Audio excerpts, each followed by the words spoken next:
Bagaimana cara mengubah cacing tanah menjadi emas murni? Tuan Bahlil yang serakah mengira dia menemukan harta karun, tapi ternyata dia baru saja masuk ke jebakan paling memalukan dari Abu Nawas. Inilah kisah saat keserakahan bertemu dengan kecerdasan tingkat tinggi.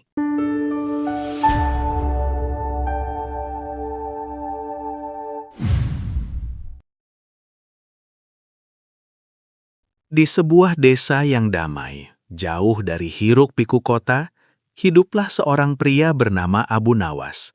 Bukan sembarang pria, ia adalah sosok yang dikenal seluruh pelosok negeri karena akal cerdiknya, lidah setajam silet, dan kemampuan memutar balikan logika. Rambutnya memang mulai memutih di sana-sini, dan kerutan di sudut matanya bertambah setiap kali ia menyeringai penuh ide. Tubuhnya tidak lagi sehebat dulu, tapi otaknya selalu saja bekerja, bagaikan mesin yang tak pernah kehabisan ide. Pagi itu seperti biasa, Abu Nawas sedang duduk santai di teras rumahnya, menyeruput teh hangat sambil mengamati para tetangga yang berlalu lalang. Namun ada yang berbeda.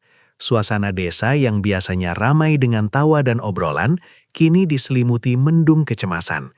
Wajah-wajah yang biasanya ceria, kini tampak lesu bahkan cenderung murung. Ada apa gerangan? Gumam Abu Nawas pada diri sendiri. Ia melihat Pak Rukun tetangga, biasanya orang paling periang di desa, berjalan terhuyung-huyung dengan pandangan kosong. Lalu ada Ibu Siti, pedagang sayur yang selalu ramah, kini hanya terdiam menatap barang dagangannya yang tak disentuh. Tak lama kemudian, sebuah keramaian kecil mulai terbentuk di dekat balai desa Abu Nawas. Dengan rasa penasaran yang mulai menggelitik, memutuskan untuk mendekat. Di sana, ia mendengar desas-desus bisikan-bisikan yang semakin lama semakin jelas. Kata kuncinya selalu sama, tukang tipu. Ternyata selama beberapa bulan terakhir, desa mereka telah kedatangan seorang tukang tipu ulung, bukan penipu ecek-ecek yang hanya mengincar recehan. Pria yang dijuluki si licik dari timur ini adalah master dalam seni tipu muslihat. Ia datang dengan penampilan necis, tutur kata manis semanis gula, dan janji-janji surga yang menggiurkan. Modusnya bermacam-macam. Ada yang tertipu investasi bodong, ada yang terperdaya iming-iming tanah murah, bahkan ada yang kehilangan warisan karena percaya pada dukun sakti yang tak lain adalah si penipu ini sendiri. Harta kami habis, Nawas, keluh Pak Soleh, seorang petani yang kehilangan seluruh hasil panennya. Anakku sampai sakit karena memikirkan uang tabungannya yang lenyap ditipu si bajingan itu. Tambah Ibu Dian dengan mata berkaca-kaca. Abu Nawas mendengarkan semua keluhan itu dengan seksama. Wajahnya yang semula tenang, kini sedikit mengeras. Ia melihat betapa terpuruknya warga desa yang sederhana dan polos ini. Keresahan itu bukan lagi sekedar desas-desus, melainkan luka menganga di hati setiap penduduk. Tukang tipu itu telah merenggut bukan hanya harta benda, tetapi juga kedamaian dan kepercayaan mereka. Tiba-tiba sebuah ide mulai bergejolak di benak Abu Nawas. Kilatan cerdik muncul di matanya yang menua. Ia tahu desa ini membutuhkan lebih dari sekedar simpati. Mereka membutuhkan seseorang yang bisa menantang si licik itu, seseorang yang mampu memutarbalikkan nasib, dan yang terpenting, seseorang yang bisa mengembalikan tawa di wajah-wajah lesu itu. Dan ia tahu, orang itu adalah dirinya sendiri. Jangan khawatir, wahai saudaraku sekalian, kata Abu Nawas dengan suara tenang namun mengandung keyakinan yang kuat. Setiap tikus serakah apun ia, pasti punya lubang tempat ia bersembunyi. Dan setiap lubang, pasti ada kucing yang menunggunya. Warga desa saling pandang, sedikit bingung dengan kiasan Abu Nawas. Namun ada secercah harapan yang mulai menyala di mata mereka. Mereka tahu, jika ada yang bisa mengatasi masalah ini, itu hanyalah Abu Nawas. Mereka hanya belum tahu bagaimana cara ia akan melakukannya. Desas-desus tentang si licik dari timur ternyata bukan isapan jempol belaka. Hanya berselang 2 hari setelah Abu Nawas mendengar keluh kesah warga, sebuah kereta kuda mewah dihiasi ukiran naga emas dan ditarik 2 ekor kuda hitam legam yang gagah memasuki gerbang desa. Debu mengepul di belakangnya, menarik perhatian setiap pasang mata. Dari dalam kereta, seorang pria turun dengan angkuh. Ia adalah Tuan Bahlil, nama yang ia gunakan untuk melancarkan aksinya di desa ini. Tubuhnya tegap, dibalut jubah sutra berwarna ungu gelap yang berkilauan di bawah sinar matahari. Jari-jarinya dihiasi cincin-cincin batu permata yang memantulkan cahaya, dan kalung emas tebal melingkar di lehernya. Wajahnya tampan, dengan kumis tipis melengkung rapi dan senyum yang selalu tersungging. Namun entah mengapa, senyum itu terasa dingin dan penuh perhitungan. Salam sejahtera wahai penduduk desa yang terhormat, seru Tuan Bahlil dengan suara bariton yang menggema penuh percaya diri. Saya datang membawa kabar baik, kesempatan emas yang tak akan datang dua kali. Warga desa, meskipun sudah banyak yang menjadi korban, tetap saja terhipnotis oleh penampilan dan tutur kata Tuan Bahlil. Ada rasa ingin tahu yang besar, bercampur dengan ketakutan dan sedikit harapan palsu. Beberapa orang bahkan berbisik, mungkin kali ini ia benar-benar membawa keberuntungan. Tuan Bahlil tidak menyia-nyiakan kesempatan. Ia segera menggelar tikar beludru di depan balai desa, mengeluarkan gulungan-gulungan perkamen yang tampak kuno, dan mulai memamerkan penemuan terbarunya. Sebuah peta harta karun kuno yang konon akan membawa kekayaan melimpah bagi siapa saja yang berani berinvestasi. Lihatlah saudara-saudaraku, ujarnya sambil menunjuk ke arah peta dengan tongkat perak berukir. Ini adalah peta menuju tambang emas legendaris yang tersembunyi di balik 7 bukit dan 7 lembah. Hanya dengan sedikit modal, kalian akan menjadi kaya raya, hidup dalam kemewahan, dan tak perlu lagi bersusah payah di ladang. Kata-kata Tuan Bahlil bagai madu yang memikat lalat. Ia berbicara dengan sangat meyakinkan, menggunakan istilah-istilah rumit yang membuat orang awam terkesima, dan sesekali menyisipkan kisah-kisah sukses fiktif dari desa lain yang konon telah makmur berkat investasi darinya. Ia bahkan sesekali melemparkan koin emas palsu ke udara, membiarkannya jatuh ke tanah, seolah menunjukkan betapa mudahnya uang datang padanya. Abu Nawas yang berdiri sedikit menjauh di antara kerumunan, mengamati setiap gerak-gerik Tuan Bahlil dengan saksama. Senyum tipis tersungging di bibirnya. Ia melihat bagaimana Tuan Bahlil memainkan emosi warga, bagaimana ia memanipulasi harapan dan keputusasaan mereka. Abu Nawas tahu, pria ini adalah lawan yang cerdik, jauh lebih lihai dari penipu-penipu kelas tri yang pernah ia hadapi. Naga emas di kereta kuda, cincin permata di setiap jari, dan lidah yang lebih licin dari belut. Sepertinya kali ini aku punya lawan yang sepadan. Ini akan menarik. Tuan Bahlil yang merasa telah menguasai suasana, melirik ke arah Abu Nawas. Ia melihat tatapan Abu Nawas yang tenang, namun penuh arti. Ada sesuatu di mata pria tua itu yang membuatnya sedikit terusik. Namun dengan angkuh, Tuan Bahlil hanya tersenyum meremehkan, seolah berkata, "Kau pikir kau bisa menghentikanku? Kau hanyalah seorang kakek tua yang tak tahu apa-apa." Ia tidak tahu bahwa di balik ketenangan Abu Nawas, sebuah rencana besar telah mulai terbentuk. Rencana yang akan memutarbalikkan seluruh kesombongan Tuan Bahlil. Keesokan paginya, kekhawatiran Abu Nawas terbukti. Desa kembali dikejutkan oleh kabar duka. Bukan kematian, melainkan kerugian. Korbannya adalah Pak Tarim, seorang pandai besi yang selama ini dikenal paling gigih dan paling sulit dikelabui. Pak Tarim dengan tubuh kekar dan jenggot lebatnya biasanya tak akan goyah oleh bujuk rayu apapun. Namun Tuan Bahlil, sang tukang tipu, memiliki cara yang sangat licik untuk menjeratnya. Aku tertipu." Suara Pak Tarim serak hampir menangis di hadapan warga yang berkumpul di halaman rumahnya. Dia bilang dia bisa menggandakan besi jadi emas, cuma butuh sedikit persembahan awal. Warga terkesiap. Bagaimana bisa Pak Tarim, si pandai besi yang paling rasional, termakan tipuan seperti itu? Pak Tarim menceritakan bagaimana Tuan Bahlil datang ke bengkelnya dengan membawa sebuah batu aneh yang berkilauan. Tuan Bahlil bersumpah Batu itu adalah batu pengubah unsur kuno yang bisa mengubah logam apapun menjadi emas murni asalkan diberi kekuatan awal berupa besi terbaik milik Pak Tarim.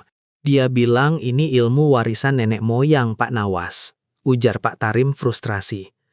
Dia bahkan melakukan demonstrasi kecil, seolah-olah besi itu memang berubah, padahal itu cuma sulap murahan. Tuan Bahlil dengan kepandaiannya memanipulasi, bahkan meminta Pak Tarim untuk memasukkan seluruh cadangan besi terbaiknya ke dalam sebuah peti terkunci, yang konon akan menyerap energi dari batu itu semalam suntuk, dengan janji akan mengembalikan besi itu berlipat ganda menjadi emas di pagi hari. Pak Tarim yang tergoda oleh impian kekayaan, setuju. Pagi harinya, ketika Pak Tarim membuka peti dengan penuh harap, ia menemukan peti itu kosong melompong. Batu aneh yang berkilauan itu pun raib. Hanya ada sebuah catatan kecil dari Tuan Bahlil yang bertuliskan, "Terima kasih atas investasinya, Pak Pandai Besi. Emasnya sudah saya bawa duluan ke tempat yang lebih aman. Salam kaya raya." Wajah Pak Tarim memerah padam menahan amarah dan malu. Bukan hanya kehilangan seluruh bahan bakunya, ia juga merasa harga dirinya terinjak-injak. Ia pandai besi yang dikenal cerdik, ternyata tak berdaya di hadapan kelicikan Tuan Bahlil. Mendengar cerita ini, gelombang kemarahan menyapu seluruh desa mereka. Yang sudah menjadi korban merasa semakin putus asa, yang belum diliputi ketakutan. Tukang tipu ini bukan hanya mencuri harta, tapi juga mencuri semangat hidup mereka. Abu Nawas yang turut hadir dalam kerumunan itu hanya menggelengkan kepala pelan. Ia menatap wajah-wajah yang penuh kesedihan dan keputusasaan. Pak Tarim yang biasanya selalu perkasa, kini tampak seperti anak ayam kehilangan induknya. Pemandangan itu memicu sesuatu dalam diri Abu Nawas. Kemarahan yang dingin mulai membakar di dalam dadanya. Ini sudah keterlaluan, bisik Abu Nawas pada dirinya sendiri. Sudah saatnya si licik itu merasakan sendiri bagaimana rasanya tertipu, dan aku punya ide bagaimana cara membuatnya kapok. Kilatan di mata Abu Nawas semakin tajam. Ia tahu rencananya kali ini haruslah sempurna. Tidak hanya untuk mengembalikan harta warga, tetapi juga untuk mengembalikan kepercayaan diri mereka. Dan yang terpenting, memberi pelajaran tak terlupakan kepada tukang tipu yang sombong itu. Malam harinya, di bawah rembulan sabit yang menyinari desa dengan sinarnya yang redup, rumah kepala desa dipenuhi bisikan-bisikan cemas warga yang menjadi korban, bersama beberapa sesepuh desa yang tidak tertipu namun prihatin, berkumpul untuk mencari jalan keluar. Udara dipenuhi aura putus asa, bercampur sedikit kemarahan yang tertahan. "Kita harus laporkan dia ke pihak berwenang," seru Pak Rukun tetangga yang biasanya tenang, kini wajahnya memerah. "Melapor, siapa yang mau percaya kita? Dia selalu membawa bukti-bukti palsu yang meyakinkan," jawab Ibu Siti dengan nada getir. "Dia terlalu licik." Berbagai ide dilontarkan. Ada yang mengusulkan untuk mengusir Tuan Bahlil secara paksa. Ada yang ingin memasang jebakan fisik, bahkan ada yang bercanda, namun dengan nada serius untuk menggunakan ilmu hitam. Setiap ide selalu berakhir dengan gelengan kepala, karena mereka tahu Tuan Bahlil tidak akan mudah dikalahkan. Di sudut ruangan, Abu Nawas hanya mendengarkan dengan tenang. Ia membiarkan warga melampiaskan kekesalan dan keputusasaan mereka. Ia tahu saat seperti ini orang butuh didengar. Setelah keheningan panjang menyelimuti ruangan dan tidak ada lagi ide yang keluar, Abu Nawas akhirnya berdeham. "Bolehkah saya menyampaikan sepatah dua patah kata?" Ucapnya pelan, menarik perhatian semua mata warga. Mengangguk, sebagian dengan tatapan skeptis, sebagian lagi dengan secercah harapan. Mereka tahu Abu Nawas terkenal dengan akalnya. Tapi bisakah ia mengalahkan tukang tipu sekelas Tuan Bahlil? Begini, Abu Nawas memulai. Melawan api dengan api hanya akan menghasilkan kebakaran yang lebih besar. Melawan tipuan dengan kekerasan hanya akan membuatnya lari dan mencari korban lain. Kita harus melawannya dengan cara yang sama, namun dengan kejeniusan yang lebih tinggi. "Maksudmu kita menipunya juga?" tanya Pak Soleh. Alisnya terangkat. Abu Nawas tersenyum tipis. "Kurang lebih begitu. Tapi ini bukan sekedar menipu. Ini adalah seni membalikan keadaan. Sebuah permainan catur, di mana kita akan membuat dia mengira dialah rajanya, padahal kita yang memegang kendali bidaknya." Kemudian, Abu Nawas mulai memaparkan rencananya. Pada awalnya, rencana itu terdengar gila dan tidak masuk akal. Ia mengusulkan sesuatu yang sangat aneh, bahkan cenderung konyol. Misalnya, ia berbicara tentang cacing ajaib yang bisa mengubah air jadi emas, atau batu yang bisa membuat orang berbicara dengan hewan, atau ramuan yang bisa membuat rambut tumbuh di telapak tangan. Warga saling pandang, menahan tawa yang hampir pecah. "Abu Nawas, apa kau sedang melucu?" tanya Pak Rukun tetangga yang mencoba menahan senyum. Bagaimana mungkin dia percaya hal-hal konyol seperti itu? Justru disitulah letak kuncinya, Abu Nawas menjelaskan, matanya berbinar. Seorang tukang tipu ulung akan selalu menganggap dirinya yang paling pintar. Dia akan selalu mencari celah untuk mengambil keuntungan. Jika kita memberinya sesuatu yang terlalu masuk akal, dia akan curiga. Tapi jika kita memberinya sesuatu yang sangat tidak masuk akal, sesuatu yang bahkan anak kecil pun akan ragu, maka egonya akan mengatakan, "Ah, ini pasti jebakan murahan. Aku bisa memanfaatkan kebodohan mereka untuk keuntungan pribadinya." Dia akan melihat celah di mana sebenarnya tidak ada celah. Abu Nawas menjelaskan lebih lanjut bahwa mereka tidak boleh menunjukkan permusuhan. Sebaliknya, mereka harus bersikap seolah-olah mereka adalah korban yang sangat lugu dan bodoh, yang mudah diperdaya. Namun, dengan harta karun yang sangat menggiurkan di tangan mereka, rencana itu memang terdengar nyeleneh, namun ada logikanya. Warga mulai melihat secercah harapan. Jika ada seseorang yang bisa membuat Tuan Bahlil tertipu oleh egonya sendiri, itu adalah Abu Nawas. Keraguan masih ada, tapi rasa penasaran dan keinginan untuk membalas dendam kini lebih besar. Mereka sepakat untuk memberikan kesempatan kepada Abu Nawas. Malam itu di bawah rembulan, sebuah rencana gila untuk menipu sang tukang tipu telah lahir. Rencana Abu Nawas memang terdengar gila, dan proses persiapannya ternyata jauh lebih gila lagi. Pagi harinya, setelah rapat rahasia, Abu Nawas mulai bergerak. Ia tidak meminta bantuan warga untuk hal-hal yang rumit, melainkan untuk hal-hal yang justru membuat mereka mengernyitkan dahi. Pertama, ia mendatangi Pak Soleh, petani yang kehilangan hasil panennya. "Pak Soleh," kata Abu Nawas dengan wajah serius, "bisakah Anda carikan saya 3 ekor cacing tanah yang paling gemuk yang bisa Anda temukan, dan pastikan mereka sudah makan tanah liat yang banyak?" Pak Soleh terheran-heran. "Cacing tanah untuk apa, Nawas? Mau memancing?" "Bukan memancing, Pak Soleh. Ini untuk memancing keberuntungan," jawab Abu Nawas misterius. Pak Soleh meskipun bingung tetap menurut. Ia kembali beberapa jam kemudian dengan sebuah kaleng berisi cacing-cacing gemuk yang menggeliat. Selanjutnya Abu Nawas mendatangi Ibu Siti, pedagang sayur. "Ibu Siti, saya butuh 3 buah labu siam yang paling jelek dan keriput yang Anda punya, yang sudah tidak laku dijual kalau bisa." Ibu Siti tertawa geli. "Ada-ada saja, Nawas. Biasanya orang cari yang segar. Ini malah yang busuk. Mau buat apa?" "Untuk ramuan rahasia, Ibu Siti," jawab Abu Nawas sambil mengedipkan mata. Ibu Siti pun memilihkan labu siam yang paling menyedihkan dari keranjangnya. Yang paling membuat warga terheran-heran adalah ketika Abu Nawas meminta Pak Tarim, si pandai besi yang baru saja tertipu, untuk membuatkannya sebuah kunci raksasa dari kayu yang tidak bisa membuka apapun, dan sebuah kotak kecil dari timah yang di dalamnya harus ada suara gemerincing seperti koin, tapi isinya harus kosong. Kunci kayu, kotak timah, kosong. Pak Tarim menggaru-garu kepalanya. "Apa ini bagian dari tipuan untuk si penipu itu, Nawas? Aku tidak mengerti." "Justru itu kuncinya, Pak Tarim. Semakin tidak masuk akal, semakin dia akan merasa di atas angin," Abu Nawas menjelaskan sambil tersenyum penuh arti. Pak Tarim meskipun masih bingung mulai merasakan semangat baru. Ada harapan di balik keanehan ini. Sepanjang hari itu, rumah Abu Nawas menjadi pusat produksi barang-barang aneh. Cacing-cacing tanah diletakkan dalam botol kaca yang diisi air keruh. Labu siam keriput diolesi minyak kelapa hingga mengkilat aneh. Kunci kayu raksasa diletakkan di depan pintu rumahnya, seolah-olah itu adalah kunci harta karun. Dan kotak timah kosong itu sesekali diguncang Abu Nawas, menghasilkan suara gemerincing yang meyakinkan warga desa yang melihat persiapan ini. Hanya bisa menggelengkan kepala. Ada yang menahan tawa, ada yang cemas. "Apa Abu Nawas sudah gila?" bisik mereka.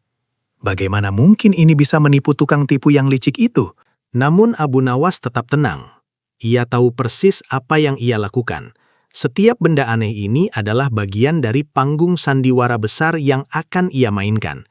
Tujuannya bukan untuk membuat Tuan Bahlil percaya pada keajaiban benda-benda ini, melainkan untuk membuat Tuan Bahlil percaya bahwa Abu Nawas adalah orang yang sangat bodoh dan mudah ditipu, sehingga Tuan Bahlil akan merasa sombong dan lengah.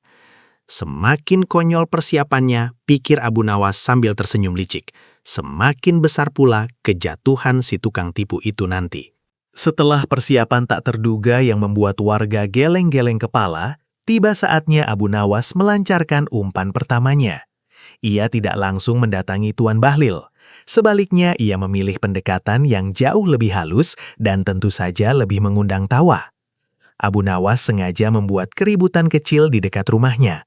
Persis di saat Tuan Bahlil sedang berjalan-jalan pagi memamerkan jubah sutranya.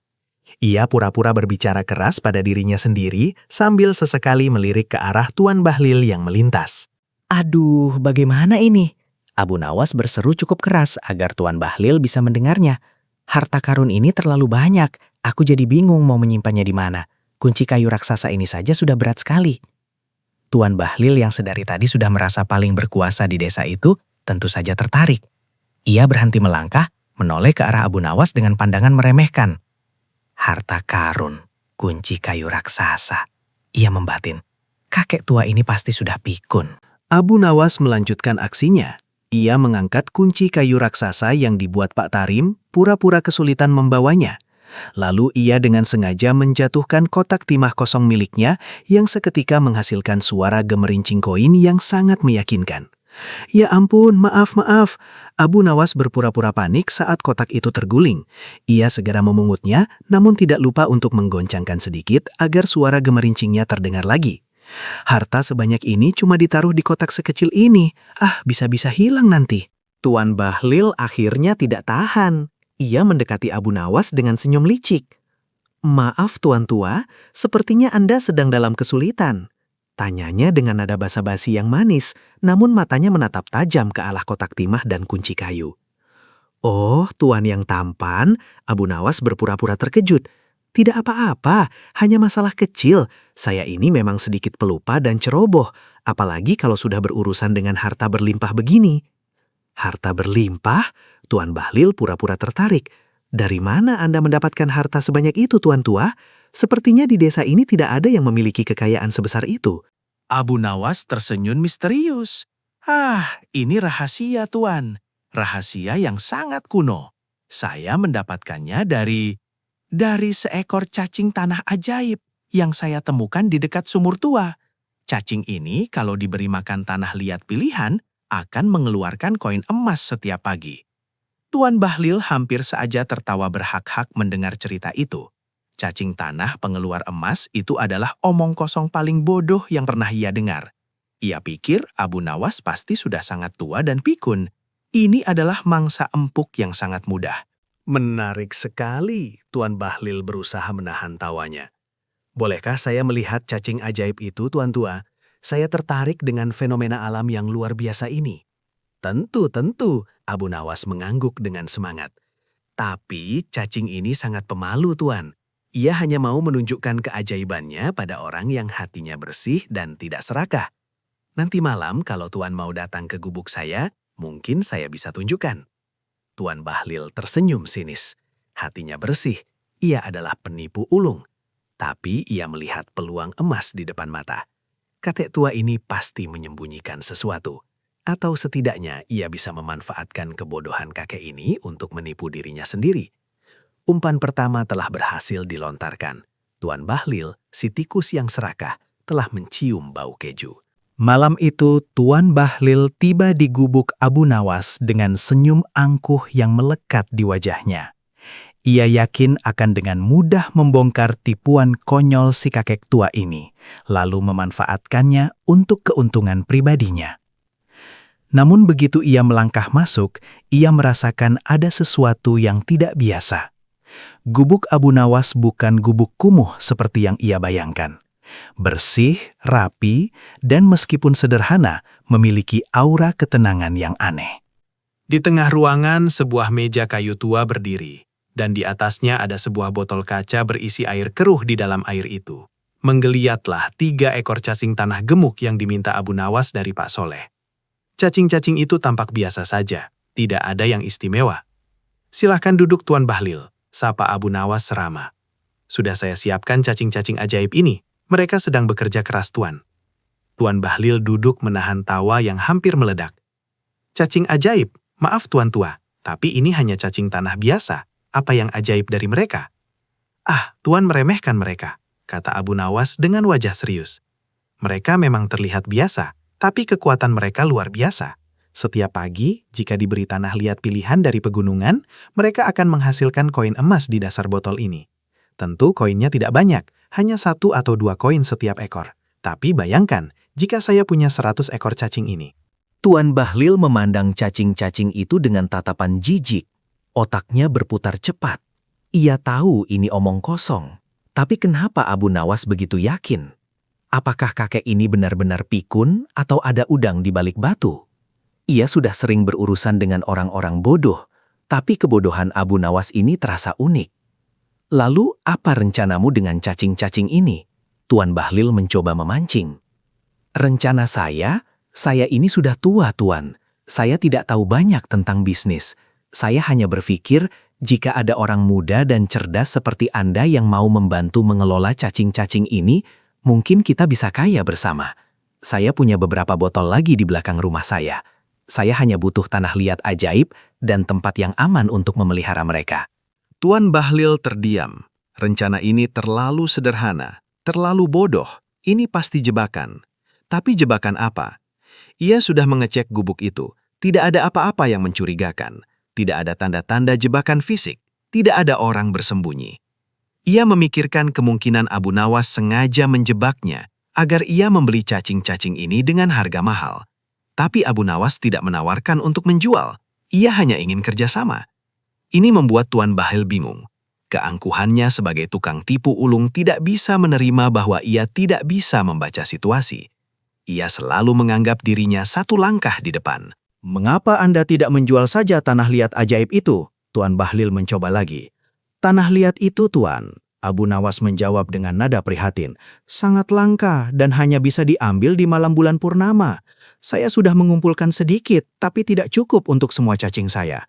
Saya ingin mencari mitra yang bisa membantu saya mengembangkannya." Semakin Abu Nawas berbicara, semakin Tuan Bahlil merasa ada yang tidak beres. Kepercayaan diri Abu Nawas yang polos itu terasa begitu asli. Namun cerita cacing pengeluar emasnya begitu absurd. Ini adalah dilema. Mungkinkah kakek ini benar-benar bodoh? Jika iya, ini adalah mangsa. Jika tidak, jebakan apa yang sedang disiapkan? Untuk pertama kalinya sejak ia tiba di desa Tuan Bahlil merasa sedikit bingung. Ia meremehkan Abu Nawas, mengira ia hanya akan berhadapan dengan orang tua pikun. Namun, kebodohan yang ditampilkan Abu Nawas justru terasa seperti lapisan tipis yang menyembunyikan sesuatu yang lebih dalam. Tuan Bahlil, sang pemburu, tiba-tiba merasa seperti sedang diburu, meskipun ia belum mengerti. Kebingungan Tuan Bahlil tidak bertahan lama. Keangkuhan dan keserakahannya segera mengambil alih. Ia menyimpulkan bahwa Abu Nawas memang pikun, dan cacing ajaib hanyalah omong kosong yang bisa ia manfaatkan. Ini adalah kesempatan sempurna untuk memeras si kakek tua ini habis-habisan, dan mungkin juga para warga desa, yang pasti akan percaya omong kosong Abu Nawas.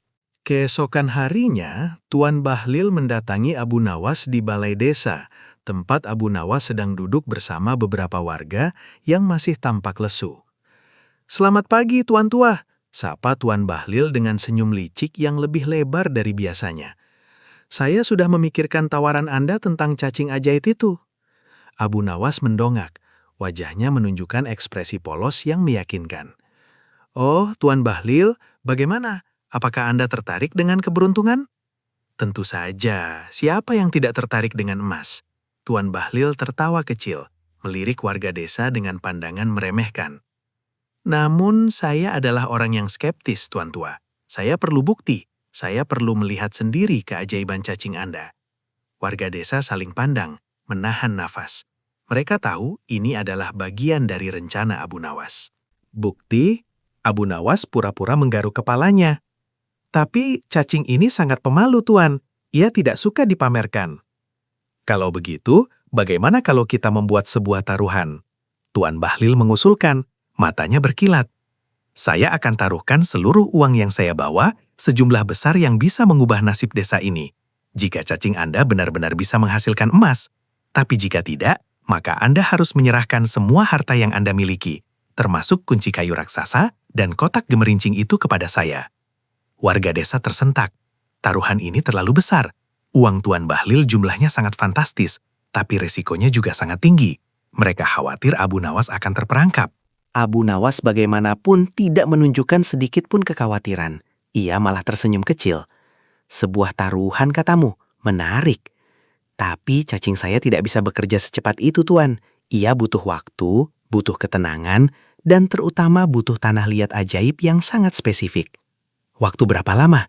Tuan Bahlil mendesak. Yakin ia telah memojokkan Abu Nawas. 7 hari, jawab Abu Nawas. Mantap, 7 hari penuh. Dalam waktu 7 hari, cacing-cacing saya akan menunjukkan keajaiban mereka. Tapi ada syaratnya. Syarat, Tuan Bahlil mengangkat alis.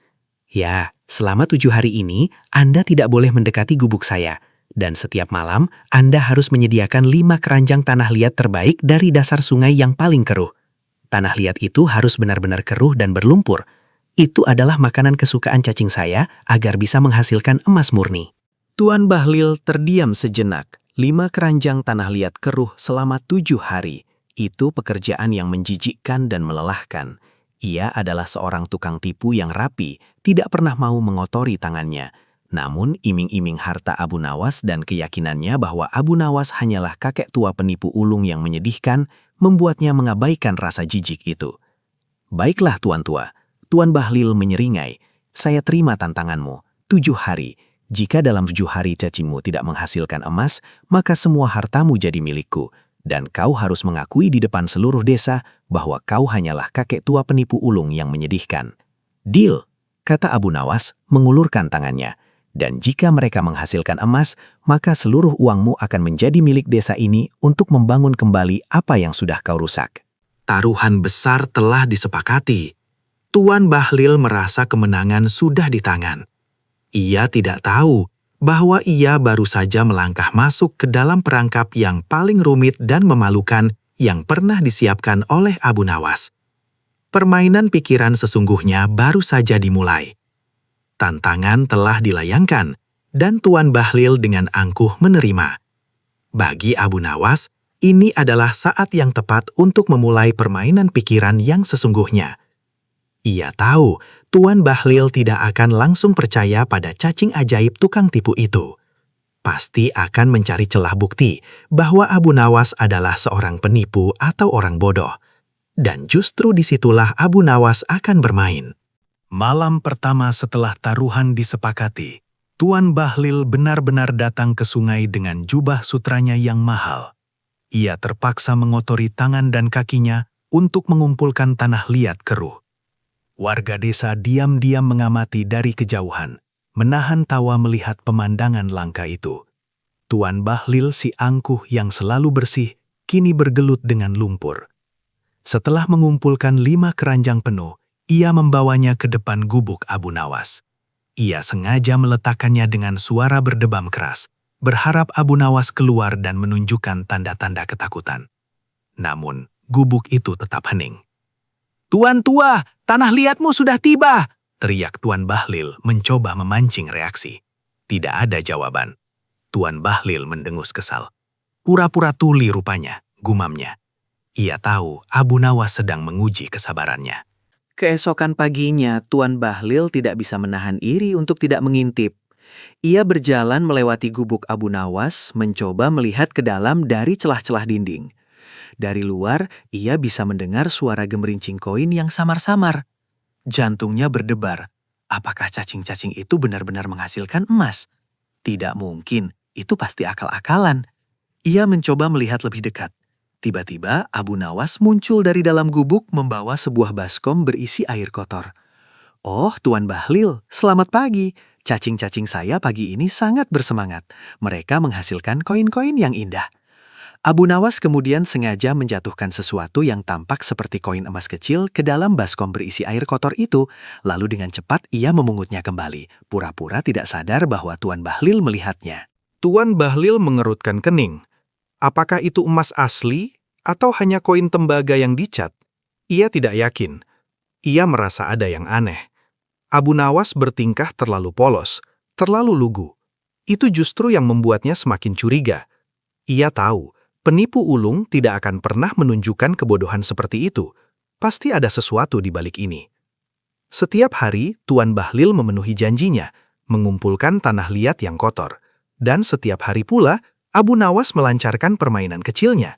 Kadang ia sengaja meninggalkan sedikit serbuk emas palsu di ambang pintu gubuknya. Kadang ia berbicara keras tentang kekayaan tak terhingga yang akan ia dapatkan dari cacing-cacingnya. Abu Nawas selalu memastikan bahwa setiap aksinya itu disaksikan atau didengar oleh Tuan Bahlil.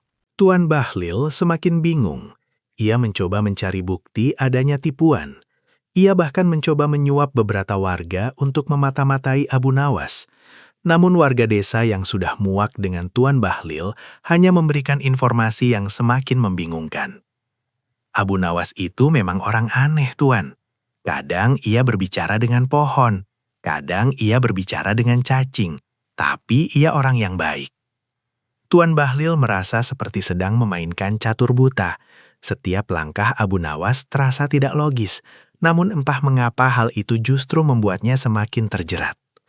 Keangkuhannya sebagai penipu ulung tidak bisa menerima bahwa ia tidak bisa memahami permainan si kakek tua ini. Ia terus meyakinkan dirinya bahwa Abu Nawas hanyalah orang bodoh yang bisa ia manfaatkan. Namun benih-benih keraguan mulai tumbuh di hatinya. Permainan pikiran ini jauh lebih rumit dari yang ia bayangkan. Seiring berjalannya hari-hari, taruhan Tuan Bahlil semakin terobsesi dengan cacing ajaib dan harta karun Abu Nawas. Ia sudah tidak sabar menunggu hari ke-7, yakin bahwa ia akan dengan mudah memenangkan taruhan. Namun Abu Nawas punya rencana lain untuk memeras kesombongan Tuan Bahlil hingga tetes terakhir. Di hari ke-5, Abu Nawas mulai menampakkan kegelisahan palsu. Ia mendatangi Tuan Bahlil yang sedang menikmati tehnya di warung desa. "Tuan Bahlil, saya rasa ada masalah besar," seru Abu Nawas dengan wajah cemas yang dibuat-buat. Tuan Bahlil mengangkat alisnya. "Masalah apa lagi, Tuan Tua?" Ia bertanya sedikit curiga. "Cacing-cacing saya, mereka tidak mau makan tanah liat Anda lagi." Abu Nawas berbisik dramatis, memastikan warga sekitar bisa mendengar. "Mereka bilang tanah liat itu tidak murni. Ada energi negatifnya," kata mereka.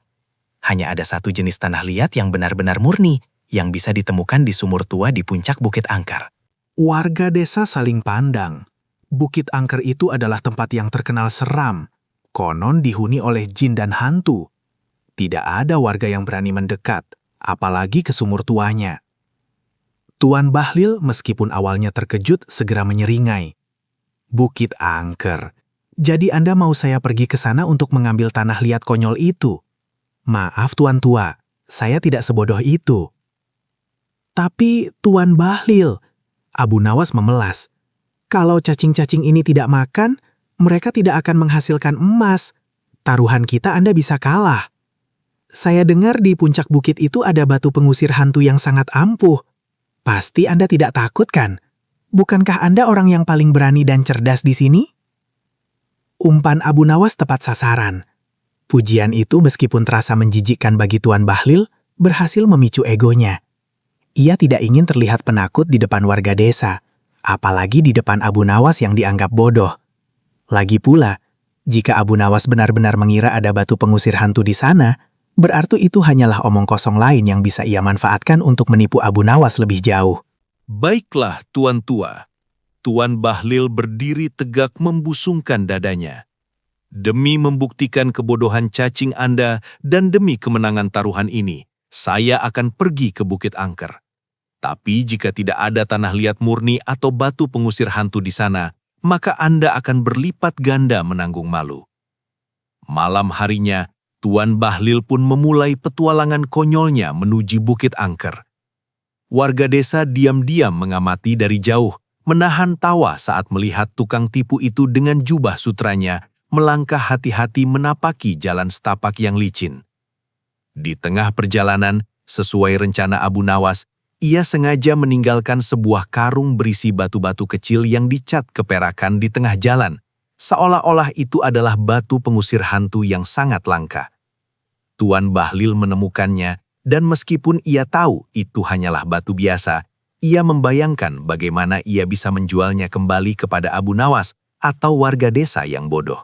Saat tiba di sumur tua, Tuan Bahlil harus berjuang keras menimba air dan mengambil tanah liat dari dasar sumur yang licin dan gelap. Tanpa ia sadari, ia terperosok ke dalam lumpur tebal yang telah sengaja disiapkan Abu Nawas di dasar sumur. Tuan Bahlil yang biasanya selalu rapi, kini berlumuran lumpur dari kepala hingga kaki. Mirip adonan kue yang gagal. Sialan, umpatnya. Ia mencoba keluar, namun lumpur itu begitu pekat. Ia berjuang, berteriak, dan akhirnya setelah bersusah payah, ia berhasil keluar. Napasnya terengah-engah dan penampilannya sangat kacau balau. Ia adalah Tuan Bahlil yang sombong, kini menjelma menjadi manusia lumpur yang menyedihkan. Abu Nawas yang telah memasang jebakan berlapis ini hanya tersenyum puas dari kejauhan. Ini barulah awal petualangan konyol Tuan Bahlil baru saja dimulai. Dan ia akan semakin terperosok ke dalam jebakan yang lebih dalam dan memalukan. Hari ke-7 tiba. Desa bergemuruh dengan antisipasi. Kabar tentang taruhan besar antara Abu Nawas dan Tuan Bahlil, serta petualangan lumpur Tuan Bahlil di Bukit Angker, telah menyebar seperti api. Seluruh warga berkumpul di depan balai desa, siap menjadi saksi. Tuan Bahlil datang dengan pakaian yang lebih bersih. Namun gurat kekesalan dan kelelahan jelas terpancar di wajahnya. Ia masih yakin akan menang, tapi ada sedikit keraguan yang menggerogoti hatinya. Abu Nawas di sisi lain tampak sangat tenang, bahkan riang.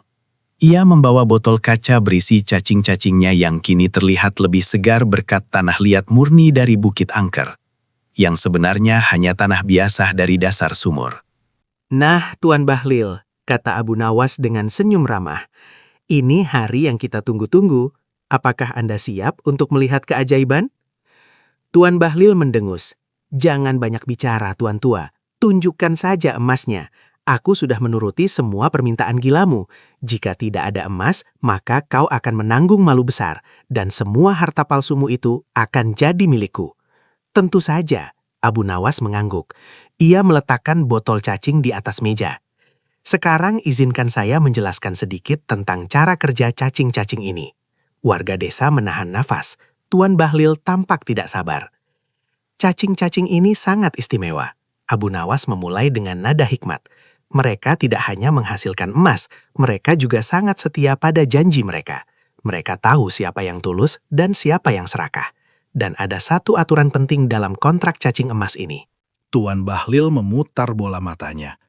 Kontrak cacing emas apa lagi ini?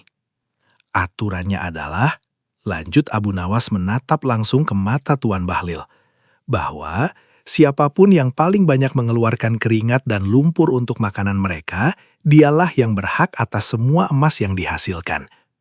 Sontak seluruh warga desa terkesiap. Beberapa orang mulai tertawa geli, menyadari arah pembicaraan Abu Nawas. Tuan Bahlil membeku, wajahnya yang semula angkuh kini memucat pasi. "Apa maksudmu?" Tuan Bahlil berteriak, suaranya sedikit gemetar. "Maksud saya, Tuan Bahlil." Abu Nawas tersenyum lebar. "Anda telah bersusah payah mengumpulkan 5 keranjang tanah liat setiap hari selama 7 hari. Anda bahkan rela berjuang di Bukit Angker sampai-sampai tubuh Anda berlumuran lumpur dari kepala hingga kaki. Keringat Anda bercucuran, tenaga Anda terkuras. Itu semua untuk cacing-cacing saya. Berdasarkan kontrak, cacing emas Anda adalah orang yang paling berhak atas semua emas yang mereka hasilkan." Abu Nawas kemudian mengambil sebuah kantung kain kecil yang sudah ia siapkan, dan dari dalamnya ia mengeluarkan beberapa keping koin tembaga yang dicat emas, lalu menjatuhkannya ke dasar botol cacing. Suara tring koin yang menengahi kaca terdengar jelas. "Lihat," seru Abu Nawas penuh kemenangan. emasnya sudah keluar. Dan itu semua, Tuan Bahlil, adalah hasil kerja keras Anda sendiri. Anda telah memenuhi syarat kontrak cacing emas. Tuan Bahlil menatap koin-koin emas itu, lalu ke wajah Abu Nawas yang tersenyum penuh kemenangan, lalu ke wajah-wajah warga desa yang kini tertawa terbahak-bahak melihat ekspresinya. Ia menyadari penuhnya ia tidak hanya tertipu, tetapi ia telah menipu dirinya sendiri. Ia telah jatuh ke dalam jebakan janji konyolnya sendiri yang diputarbalikkan oleh kecerdikan Abu Nawas. Ia telah bekerja keras mengotori tangannya dan mempermalukan dirinya sendiri demi sesuatu yang ia tahu adalah kebohongan, karena ia terlalu sombong dan serakah. Wajah Tuan Bahlil memerah padam, bukan karena panas matahari, melainkan karena kemarahan dan rasa malu yang tak terhingga. Ia, sang tukang tipu ulung, telah terjebak dalam janji konyol yang ia sangka hanya akan menjebak Abu Nawas. Kekalahan telak Tuan Bahlil di tangan Abu Nawas bukan hanya soal taruhan cacing ajaib. Abu Nawas telah merencanakan agar proses kekalahan itu menjadi tontonan yang paling jenaka dan memalukan bagi sang tukang tipu. Begitu menyadari dirinya terjebak, Tuan Bahlil mencoba melarikan diri. Namun nasib dan jebakan Abu Nawas selalu satu langkah di depannya. Ini tidak bisa dibiarkan. Tuan Bahlil menggeram, wajahnya memerah padam. Ia mencoba meraih emas di dasar botol, namun tangannya malah mengenai botol kaca itu, membuatnya terjatuh ke tanah. Cacing-cacing yang semula di dalam botol, kini menggeliat bebas di tanah, merayap kemana-mana. Warga desa yang tadinya hanya tertawa geli, kini terbahak-bahak melihat Tuan Bahlil yang panik. Tukang tipu yang rapi itu kini harus berlutut di tanah, mencoba mengumpulkan cacing-cacing yang dianggapnya berharga, sambil sesekali berteriak kesal. "Tangkap, tangkap cacing-cacing itu!" teriak Tuan Bahlil kepada para warga, seolah-olah mereka adalah pelayannya. "Jangan sampai emas-emas itu hilang." Warga tentu saja tidak membantu, mereka justru semakin menikmati pemandangan itu. Abu Nawas dengan santainya melipat tangan di dada. "Ah, Tuan Bahlil, jangan khawatir. Cacing-cacing itu hanya mencari tempat yang lebih nyaman. Mungkin mereka tahu Anda harus bertanggung jawab atas semua lumpur dan keringat Anda." Tuan Bahlil yang sudah kalap kemudian terpeleset kulit pisang yang entah dari mana asalnya. Tentu saja ini adalah sentuhan terakhir dari Abu Nawas dan jatuh terduduk di kubangan air, bekas tumpahan air dari botol cacing. Jubah sutranya kini basah kuyup dan kotor. "Kurang ajar!" Tuan Bahlil bangkit dengan susah payah. Wajahnya merah padam. Ia menatap tajam ke arah Abu Nawas, penuh dendam. "Aku akan membalas dendam." Namun saat ia berbalik untuk pergi, kakinya tersandung seutas tali yang sengaja dipasang rendah oleh anak-anak desa, atas arahan Abu Nawas. Tuan Bahlil kembali terjatuh. Kali ini menabrak gerobak berisi labu siam keriput milik Ibu Siti.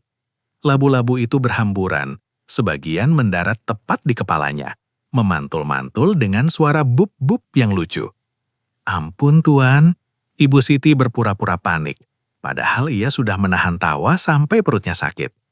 "Labu-labu saya padahal sudah saya olesi minyak kelapa terbaik." Tuan Bahlil akhirnya bangkit lagi. Tubuhnya kini tidak hanya basah dan kotor, tetapi juga sedikit memar dan berbau labu. Ia mencoba berlari, namun warga yang sudah muak dengan ulahnya kini berani berteriak dan menyorakinya. Beberapa anak-anak bahkan melemparkan kerikil-kerikil kecil ke arahnya. Tentu saja Abu Nawas sudah memastikan kerikil itu tidak berbahaya, hanya sekedar mengganggu. Ia berlari tanpa arah, menabrak tiang, tersandung batu. Dan setiap kali itu terjadi, tawa warga semakin membahana. Tuan Bahlil, si tukang tipu yang angkuh dan licin, kini tampak seperti badut yang sedang melakukan pertunjukan komedi paling buruk dalam hidupnya. Ini adalah puncak kejenakaan yang tak terduga, sebuah balas dendam yang manis bagi seluruh warga desa yang kini bisa menertawakan orang yang selama ini telah menipu dan membuat mereka menderita. Setelah kejenakaan yang tak terduga dan usaha melarikan diri yang sia-sia, Tuan Bahlil akhirnya terjebak. Ia terpojok di depan balai desa, dikelilingi oleh warga yang kini tidak lagi menahan tawa dan sorakan. Wajahnya merah padam, napasnya terengah-engah, dan ia tampak jauh dari sosok Tuan Bahlil yang sombong dan rapi. Kini ia hanya seorang pria yang basah kuyup, berlumpur, dan berbau labu. Abu Nawas melangkah maju, Senyum tipis kemenangan menghiasi bibirnya. Ia mendekati Tuan Bahlil yang gemetar, bukan karena dingin, melainkan karena malu dan amarah yang meluap. "Bagaimana Tuan Bahlil?" Abu Nawas bertanya dengan nada lembut, namun menusuk. "Apakah cacing-cacing saya sudah cukup ajaib untuk Anda? Apakah kontrak cacing emas ini sudah cukup jelas?" Tuan Bahlil menatap Abu Nawas dengan pandangan membara. Ia ingin memaki, ingin melawan, namun kata-kata tertahan di tenggorokannya. Ia melihat wajah-wajah warga desa yang penuh kemenangan. Tawa mereka yang begitu renyah. Ia menyadari sepenuhnya bahwa ia telah menjadi bahan tertawaan, sebuah boneka dalam sandiwara Abu Nawas. Tuan Bahlil mencoba berbicara, tapi suaranya tersendat. "Anda sudah kalah, Tuan Bahlil." Abu Nawas melanjutkan, suaranya kini lebih tegas. "Anda telah melanggar janji Anda kepada warga desa ini, dan kini Anda terjebak dalam janji Anda sendiri kepada saya. Anda bilang jika cacing-cacing saya tidak menghasilkan emas, saya harus mengakui bahwa saya hanyalah kakek tua penipu ulung yang menyedihkan." Abu Nawas berhenti sejenak, membiarkan kalimat itu menggantung di udara. Warga menahan napas, menunggu. "Namun Tuan Bahlil," Abu Nawas melanjutkan, suaranya kini lebih tegas. "Cacing-cacing saya telah menghasilkan emas Anda, emas yang terbuat dari keringat dan lumpur Anda sendiri. Jadi sekarang giliran Anda, akui kekalahan Anda di depan seluruh desa ini." Tuan Bahlil terdiam. Baginya mengakui kekalahan adalah hal yang paling memalukan. Ia adalah penipu ulung, tidak pernah kalah. Namun ia tidak punya pilihan. Warga desa menatapnya, menunggu. Mereka ingin mendengar pengakuan itu sebagai penebus atas semua kerugian dan rasa malu yang telah mereka alami. Dengan suara yang nyaris tak terdengar, Tuan Bahlil akhirnya bergumam. Aku kalah." "Tidak cukup keras, Tuan Bahlil," seru seorang warga. "Kita tidak dengar." Tuan Bahlil mendongak, matanya berkaca-kaca, menahan air mata kemarahan dan rasa malu. Dengan sekuat tenaga, ia berteriak, suaranya serak dan gemetar. "Aku mengakui kekalahanku. Aku telah ditipu oleh kakek tua ini." Seluruh desa bersorak riuh, tawa meledak di mana-mana. Ini adalah momen yang paling mereka tunggu-tunggu. Sang tukang tipu yang sombong kini bertekuk lutut dan mengakui kekalahannya di umum. Abu Nawas tersenyum puas. Ia telah mencapai tujuannya. Bukan hanya mengembalikan harta benda warga yang akan ia lakukan dengan cara lain, tapi yang lebih penting, ia telah mengembalikan martabat warga desa dan memberi pelajaran tak terlupakan kepada sang tukang tipu. Setelah pengakuan yang memalukan itu, suasana di desa berubah. Sorak-sorai dan tawa kegembiraan masih menggema, namun kini ada aura kemenangan dan kelegaan yang begitu kental. Abu Nawas dengan senyum arifnya melangkah mendekat ke arah Tuan Bahlil yang masih tertunduk malu. "Tuan Bahlil," kata Abu Nawas, suaranya kini tidak lagi penuh lelucon, melainkan penuh kebijaksanaan. "Anda adalah seorang yang cerdas, tidak diragukan lagi. Anda memiliki kemampuan berbicara yang memukau dan akal yang licik. Sayangnya, semua kelebihan itu Anda gunakan untuk hal yang salah." Tuan Bahlil mendongak menatap Abu Nawas. Ada sedikit rasa penasaran di matanya, meskipun masih diselimuti kemarahan. "Dengar baik-baik, Tuan Bahlil. Seorang tukang tipu mungkin bisa meraih kekayaan dengan cepat, tapi kekayaan itu tidak akan pernah membawa kebahagiaan sejati. Ia dibangun di atas penderitaan orang lain, di atas air mata orang-orang yang Anda tipu. Cepat atau lambat kebohongan akan terungkap, dan Anda akan jatuh lebih keras dari yang bisa Anda bayangkan." Abu Nawas menunjuk ke arah warga desa yang kini berdiri tegak, memandang Tuan Bahlil dengan sorot mata penuh kemenangan, bukan lagi ketakutan. "Lihatlah mereka. Mereka mungkin kehilangan harta benda mereka, tapi mereka tidak kehilangan martabatnya. Mereka saling mendukung, saling menguatkan. Kekayaan sejati ada pada kebersamaan dan kejujuran." Tuan Bahlil masih terdiam, namun tatapannya tidak lagi sepenuhnya penuh kebencian. Ada sedikit renungan di sana, sedikit pemikiran. Ia teringat bagaimana warga desa ini menyambutnya dengan ramah dan bagaimana ia membalasnya dengan tipuan. Ia teringat wajah-wajah putus asa mereka yang kini digantikan dengan senyuman. Anda datang ke desa ini dengan janji-janji manis tentang emas dan kekayaan. Tapi pada akhirnya, Anda sendirilah yang berjuang di lumpur, mengumpulkan emas dari keringat Anda sendiri, dan pulang dengan tangan kosong. Itu adalah pelajaran yang sangat berharga, Tuan Bahlil. Harta yang paling berharga bukanlah yang dicari di dasar sumur angker, melainkan yang dibangun dengan kejujuran dan kerja keras.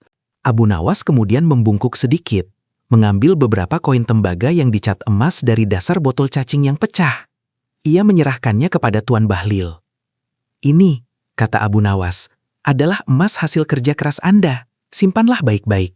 Jadikan ini pengingat bahwa keserakahan akan membawa kesengsaraan dan kejujuran, meskipun jalannya lambat, akan selalu membawa kebahagiaan yang abadi." Tuan Bahlil menerima koin-koin itu dengan tangan gemetar. Ia menatapnya, lalu menatap Abu Nawas untuk sesaat. Keangkuhan di wajahnya hilang, digantikan dengan ekspresi yang sulit diartikan. Perpaduan antara rasa malu, kekalahan, dan mungkin sedikit kesadaran. Ia, sang penipu ulung, telah diberi pelajaran hidup oleh seorang kakek tua yang ia anggap pikun. Pelajaran yang tidak hanya mengenai tipu-menipu, melainkan tentang nilai-nilai kehidupan yang sesungguhnya. Setelah pelajaran berharga yang disampaikan Abu Nawas, suasana di balai desa berubah dari riuh menjadi hening. Semua mata tertuju pada Tuan Bahlil. Tidak ada lagi sorakan atau tawa, hanya keheningan yang syarat makna. Tuan Bahlil yang biasanya selalu rapi dan berwibawa, kini berdiri di sana, basah kuyup, berlumpur, dan dengan ekspresi yang hancur. Ia memegang koin-koin tembaga yang dicat emas, pemberian Abu Nawas. Koin-koin itu terasa dingin di tangannya, simbol kekalahannya yang memalukan. Rasa malu menyelimuti dirinya bagaikan jubah yang kini kotor. Ia melihat ke sekeliling, menatap satu persatu wajah warga desa yang dulu ia tipu. Tidak ada lagi ketakutan di mata mereka. Hanya ada rasa jijik dan kemenangan yang jelas. Tuan Bahlil tahu, tidak ada lagi tempat baginya di desa ini.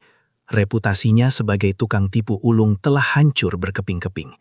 Ia bukan hanya kalah dalam taruhan, tetapi juga dipermalukan habis-habisan di hadapan semua orang.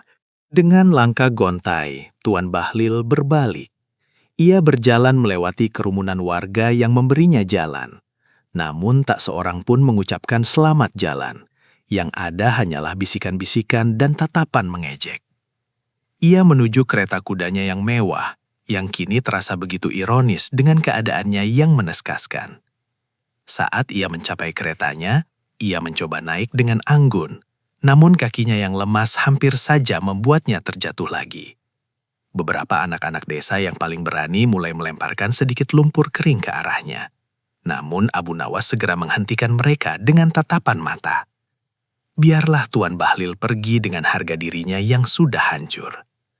Tuan Bahlil dengan sisa-sisa kesombongan yang masih melekat, melirik ke belakang satu kali lagi ke arah Abu Nawas. Abu Nawas hanya tersenyum tipis, sebuah senyum yang mengatakan, "Aku tidak membencimu, aku hanya memberimu pelajaran." Dengan desah berat, Tuan Bahlil memerintahkan kusirnya pergi. "Pergi dari sini, jangan pernah kembali ke desa ini." Kuda-kuda itu mulai menarik kereta perlahan, meninggalkan desa. Debu kembali mengepul. Namun kali ini, debu itu membawa serta bayangan seorang tukang tipu yang angkuh, pergi dengan tangan kosong dan hati yang penuh penyesalan. Kereta itu semakin menjauh, hingga akhirnya hanya terlihat seperti titik kecil di cakrawala, lalu menghilang sepenuhnya. Warga desa menghela napas lega. Beban berat yang selama ini menindih mereka akhirnya terangkat. Mereka saling pandang, lalu senyum lebar mulai di wajah mereka. Tukang tipu itu telah pergi. Desa mereka akhirnya bebas. Di tengah kelegaan itu, mereka semua menoleh ke arah Abu Nawas, sang pahlawan tak terduga. Sorot mata mereka penuh rasa hormat dan terima kasih. Abu Nawas telah melakukan sesuatu yang tidak bisa dilakukan oleh siapapun. Ia tidak hanya mengusir si penipu, tetapi ia melakukannya dengan cara yang paling cerdik dan menghibur. Setelah kepergian Tuan Bahlil yang memalukan desa, yang tadinya diselimuti awan kelabu, kini bersinar cerah di bawah mentari pagi. Suasana berubah drastis, dari ketegangan menjadi euforia. Tawa dan senyum kembali menghiasi setiap wajah mereka. Mereka semua tahu siapa yang harus mereka sanjung. Warga desa dengan spontan mengangkat Abu Nawas ke pundak mereka, mengaraknya keliling desa bagai pahlawan perang yang baru saja pulang dengan kemenangan. Sorak-sorai, "Hidup Abu Nawas! Hidup Abu Nawas!" menggema di setiap sudut. Anak-anak berlarian di depan, gembira melihat kebahagiaan orang tua mereka. Abu Nawas, engkau telah menyelamatkan kami, seru Pak Rukun tetangga, matanya berkaca-kaca haru. Kami tidak tahu harus berbuat apa tanpamu. Ia tidak hanya mengusir si penipu, tetapi ia juga mengembalikan harga diri kita, tambah Ibu Siti sambil mengusap air mata bahagia. Kami tidak lagi merasa bodoh atau tak berdaya. Malam harinya, seluruh desa mengadakan pesta syukuran. Setiap rumah mengeluarkan makanan terbaik mereka, dan balai desa disulap menjadi tempat perayaan yang meriah. Alunan musik sederhana dari alat-alat musik tradisional mengiringi tarian kegembiraan. Suara tawa dan obrolan riang memenuhi udara. Di tengah keramaian, Abu Nawas duduk tenang di kursi kehormatan dikelilingi oleh warga yang tak henti-hentinya mengucapkan terima kasih. Pak Tarim, si pandai besi yang tadinya terpuruk, kini berseri-seri. "Berkatmu Nawas, semangatku kembali. Aku akan bekerja lebih keras untuk membangun kembali bengkelku. Tapi kali ini dengan jujur." Abu Nawas tersenyum. "Ingat Pak Tarim, emas terbaik bukanlah yang didapatkan dari tipuan, melainkan dari keringat dan kejujuran tanganmu sendiri." Seorang anak kecil datang menghampiri Abu Nawas membawa sebuket bunga liar. "Terima kasih kakek Abu Nawas," katanya polos. "Kakek membuat orang itu lari." Abu Nawas mengusap kepala anak itu. "Sama-sama, ingat, jangan pernah takut pada orang yang menakut-nakuti dan jangan mudah percaya pada janji-janji manis yang tidak masuk akal." Malam itu adalah malam yang penuh kebahagiaan dan kelegaan.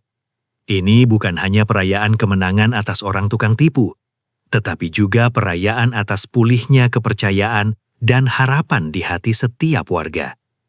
Mereka tahu desa mereka mungkin sederhana, tetapi mereka memiliki harta yang lebih berharga. Kebersamaan, kejujuran, dan tentu saja seorang Abu Nawas yang selalu siap dengan akal cerdiknya. Pujian demi pujian terus mengalir. Namun Abu Nawas tidak merasa jumawa. Ia tahu tugasnya belum selesai. Harta benda warga memang belum kembali, tetapi ia telah menanamkan benih keberanian dan kebijaksanaan.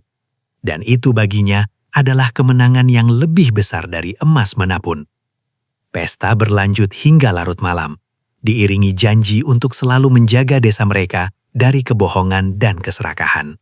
Pesta syukuran berlanjut hingga bintang-bintang meredup dan fajar mulai menyingsing. Para warga, meskipun lelah, merasa lega dan bahagia di tengah keheningan pagi. Saat sisa-sisa api unggun masih membara, Abu Nawas mengumpulkan perhatian warga untuk terakhir kalinya. "Wahai saudaraku sekalian," Abu Nawas memulai, suaranya parau namun penuh makna. "Kita telah menyaksikan sendiri bagaimana keserakahan bisa membutakan mata dan akal sehat Tuan Bahlil. Dengan segala kepintarannya, akhirnya jatuh karena ia terlalu yakin pada kebodohan orang lain dan terlalu percaya pada kehebatan dirinya sendiri." Ia berhenti sejenak, membiarkan kata-katanya meresap. "Ingatlah selalu pelajaran ini. Harta yang paling berharga bukanlah emas yang berkilauan, melainkan kejujuran yang terpancar dari hati. Kekayaan sejati ada pada kebaikan, kebersamaan, dan ketenangan batin. Mencari jalan pintas dengan menipu orang lain hanya akan membawa pada jalan buntu, bahkan jika jalan itu terlihat mewah dan mulus di awalnya." Abu Nawas melirik ke arah Pak Tarim, Pak Soleh, dan Ibu Siti yang duduk di dekatnya. "Kalian semua adalah contoh nyata. Kalian mungkin kehilangan harta benda, tetapi kalian tidak kehilangan semangat. Kalian tidak membalas kejahatan dengan kejahatan, melainkan dengan keyakinan pada kebenaran. Dan itulah kekuatan sejati yang tidak bisa ditipu atau dicuri oleh siapapun." Warga mengangguk setuju. Beberapa menyeka air mata haru mereka. Mereka merasa tersentuh oleh kata-kata bijak Abu Nawas. Namun Abu Nawas tidak akan menjadi Abu Nawas jika ia mengakhiri semuanya dengan nada yang terlalu serius. Ia selalu punya satu lelucon terakhir untuk memastikan senyum kembali ke wajah mereka. Dan ingat juga, Abu Nawas menambahkan mengedipkan mata. Jika suatu hari nanti ada orang lain datang ke desa ini dengan janji cacing ajaib yang bisa mengeluarkan emas atau batu yang bisa mengubah air jadi anggur, jangan langsung percaya. Warga mulai tertawa kecil. Mereka tahu kemana arah pembicaraan ini. Cacing, lanjut Abu Nawas dengan ekspresi serius yang dibuat-buat. Memang bisa menghasilkan sesuatu yang berharga, tapi itu bukan emas, melainkan pupuk. Dan pupuk itu jauh lebih berharga daripada emas. Bagi para petani kita bukan begitu, Pak Soleh. Pak Soleh tertawa bahak-bahak diikuti oleh seluruh warga desa. Lelucon penutup Abu Nawas yang sederhana namun jenaka itu berhasil menghilangkan sisa-sisa ketegangan dan meninggalkan kesan hangat di hati mereka. Jadi intinya, Abu Nawas menyimpulkan sambil berdiri dan meregangkan tubuh. Jangan mudah tertipu oleh hal-hal yang terlalu bagus untuk menjadi kenyataan. Dan kalaupun kalian ingin menipu, belajarlah dari ahlinya. Tapi jangan menipu yang jahat, menipulah yang baik. Misalnya, menipu perut lapar dengan makanan lezat. Gelak tawa kembali membahana. Warga merasa lega dan terhibur. Mereka tahu Abu Nawas tidak hanya mengembalikan kedamaian desa, tetapi juga keceriaan mereka. Ia telah membuktikan bahwa kecerdasan dan humor bisa menjadi senjata paling ampuh untuk melawan keserakahan dan kejahatan. Matahari kini mulai meninggi, menyinari desa dengan hangat. Kisah tentang Abu Nawas menipu tukang tipu akan menjadi legenda yang diceritakan turun-temurun. Sebuah pengingat akan kejeniusan Abu Nawas dan pentingnya kejujuran.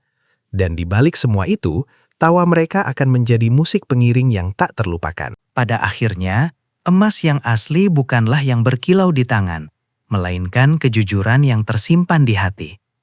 Tuan Bahlil pulang dengan tangan hampa, sementara warga desa belajar bahwa kecerdasan jauh lebih berharga daripada tipu daya. Menurut kalian, apa pelajaran paling penting dari kisah ini? Tulis di kolom komentar ya. Sampai jumpa di kisah seru berikutnya.